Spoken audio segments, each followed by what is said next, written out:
Catch, 2, 3, catch, 1, 2, 3, catch, 1, 2, 3,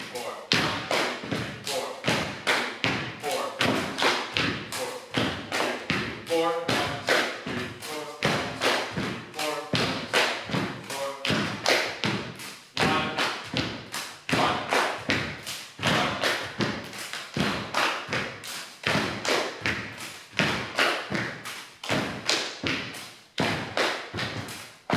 Okay, good. So far what we did when we had the pattern before of 1, 2, 1, 2, 3, 1, 2, 3, 4, and the one we're doing now, 1, 2, 3, 4, all of the rhythm of the actions that we're doing according to the ball and how we're dividing up the technique and counting it, all those divisions of time are equal to each other. They are all in time, and they're all the same equal amount of time. But what we're going to do next is, we're going to look at how to divide time in unequal portions in such a way that they overlap and then they phase through different patterns. Now we're going to look at something called 2 against 3 with rhythm. Before we had this idea from music also called triplets. We did triplets with juggling, where we were counting 3 and stepping every 4.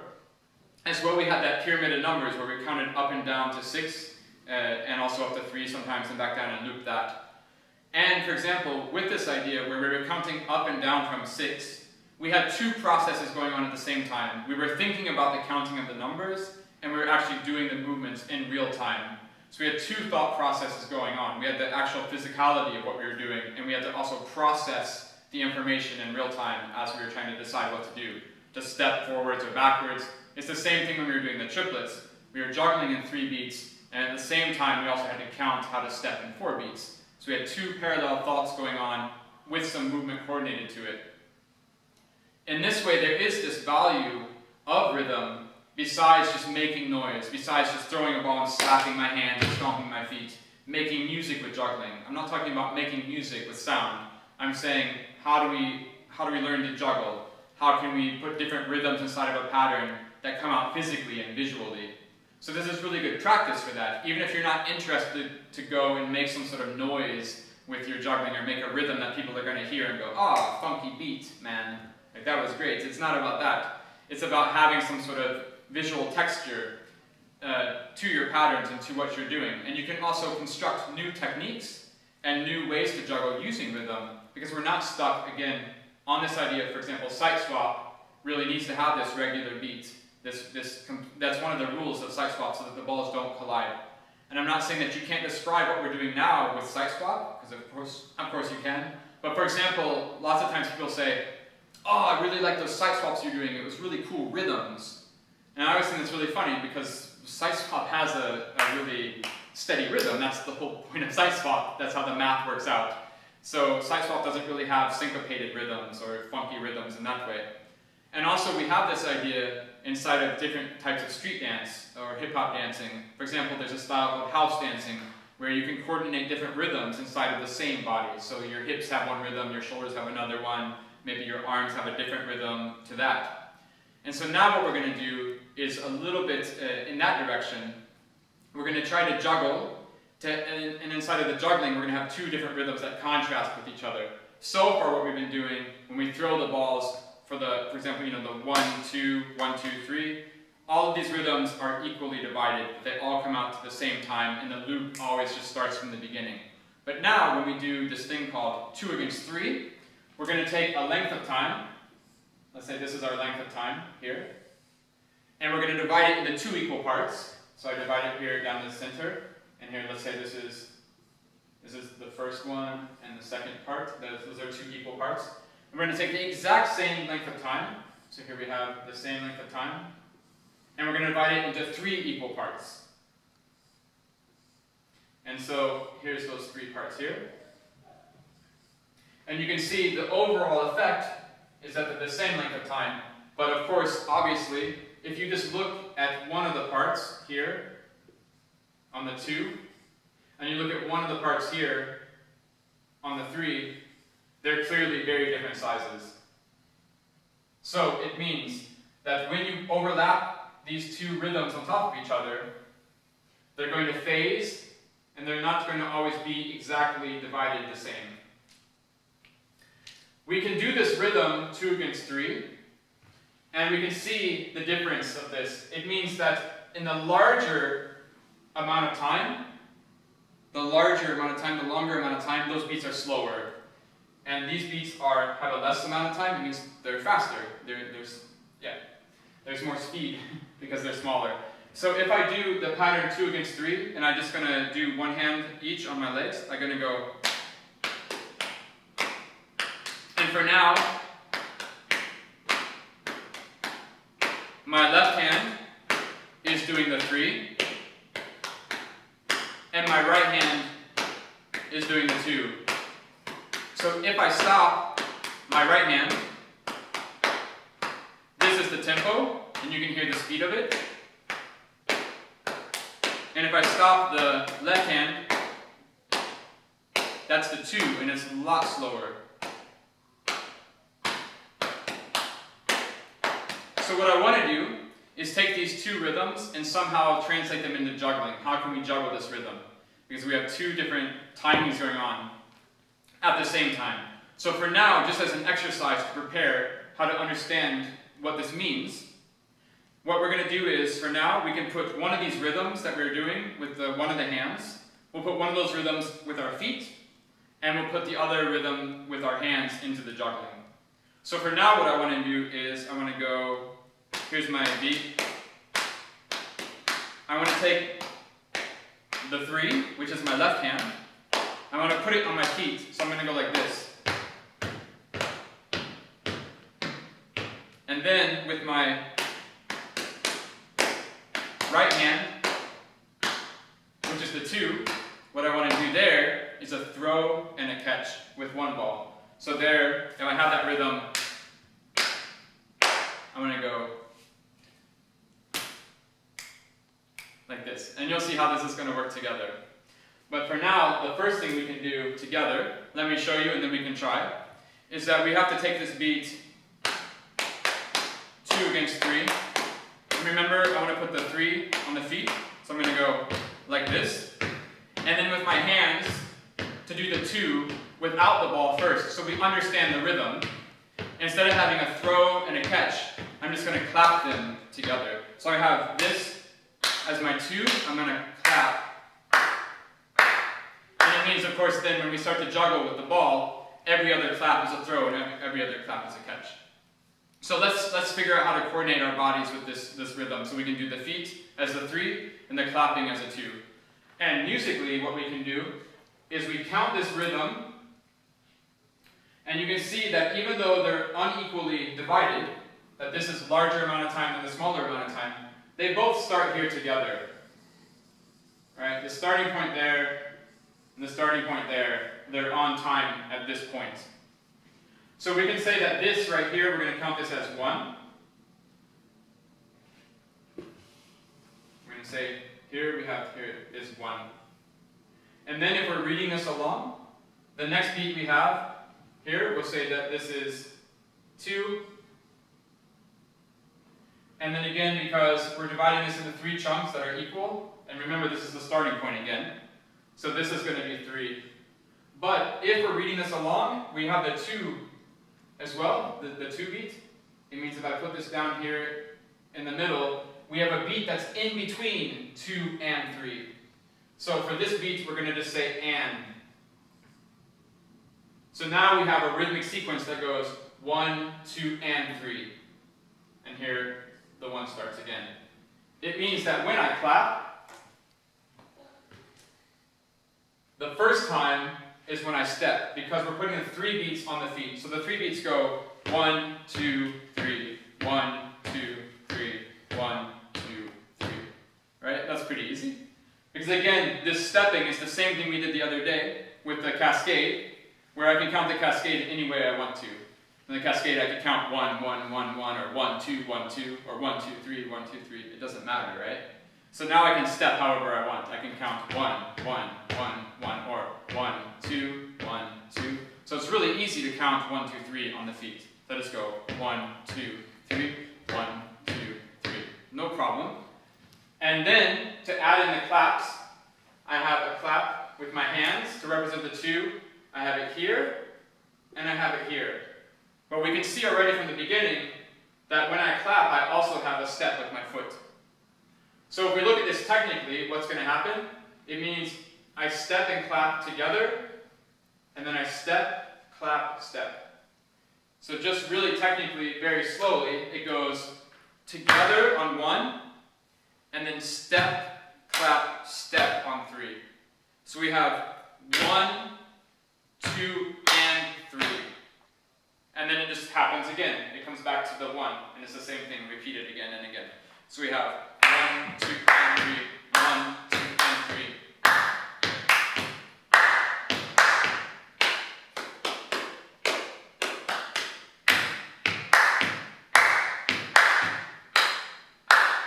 It's the 2s.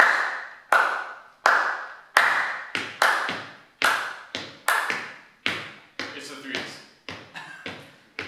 I'm not a musician or a drummer, but that's my best attempt at that. So let's just try to learn the clapping and the stepping together for 2 against 3, and then we'll try to change the clapping into juggling with the ball. So the first thing we can do is we just all put our feet on the 3s. That's the most easy part, and you never lose that. So never stop doing the 3s. It's also very simple. It's the easy one you don't have to think about. It's divided equally in the time, and the clapping is the one that comes off beat or in the center. So let's just do the feet. We're just going to go 1, 2, 3, 1, 2, 3. And you never stop that. So 1, 2, 3, 1, 2, 3. And now this really is like the tap dance class where you have to be cool on the beat. Because now it's really easy to